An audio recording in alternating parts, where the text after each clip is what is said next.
Government NDA government వచ్చిన తర్వాత తెలుగుదేశం ప్రభుత్వంలో చంద్రబాబు నాయుడు గారు ఒడ్డెర ఓబన్న జయంతిని అధికారికంగా సెలవు దినంగా ప్రకటించారు రాష్ట్రంలో. కాబట్టి మనం మొదట చంద్రబాబు నాయుడు గారికి మన ధన్యవాదాలు తెలుపుతున్నాము. అలాగే మన ఓబన్న అసలు ఆయన చరిత్ర ఏంటి, ఆయన ఎవరు, ఎట్లాగా ఎందుకు మనం ఈ కార్యక్రమం జరుపుకుంటున్నాం అనేది నేను ఒక 2 విషయాలే చెప్తాను. ఆయన నంద్యాల జిల్లాలో జన్మించారు.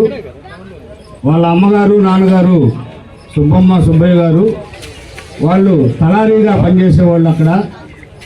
అటువంటి ఆ ప్రాంతంలో ఉన్నటువంటి మన ఓబన్న గారికి అక్కడ ప్రియపుత్రుడైనటువంటి లీడా నరసింహారెడ్డి ఆయనతోటి ఈయనకు మంచి అనుబంధం ఉండేది.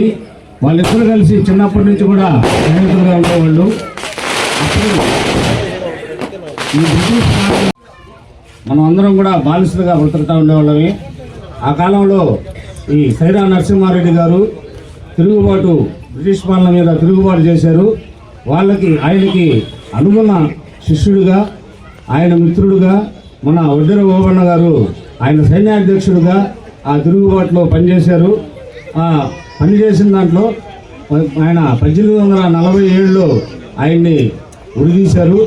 దాదాపు ఆయన 10 సంవత్సరాల పాటు అజ్ఞాతంలో ఉండి మన స్వతంత్రం కోసం పోరాటం చేసిన స్వతంత్ర సమరవీరుల్లో మన ఒడ్డెర ఓబన్న గారు అని చెప్పి మనందరం కూడా గర్వంగా చెప్పుకునేదానికి, మనకు కూడా ఒక స్వతంత్ర సమరవీరుడు ఉన్నాడు, మేము కూడా ఆ రోజు స్వతంత్రంలో పాల్గొన్నాము అని మనందరం కూడా చెప్పుకునేదానికి మన ఒక చరిత్ర మనకంటూ ఉందని చెప్పి మీ అందరికి కూడా ఈ సందర్భంగా తెలియజేస్తున్నాను.